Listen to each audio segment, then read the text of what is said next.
Today మన topic వచ్చేసి who is the founder of పంచవర్ష ప్రణాళిక or 5 years plan, when it was established, where it was established.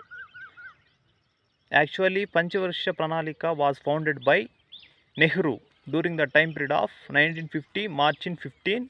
He was established at New Delhi in India. Once again, when was the Panchavarsha Pranalika established and where it was founded? Panchavarsha Pranalika was founded by Jawaharlal Nehru. He was founded during the time period of 1950, March in 15 at Delhi in India. పంచవర్ష ప్రణాళికను ఎవరు స్థాపించారు, ఎక్కడ స్థాపించారు, ఎప్పుడు స్థాపించారు?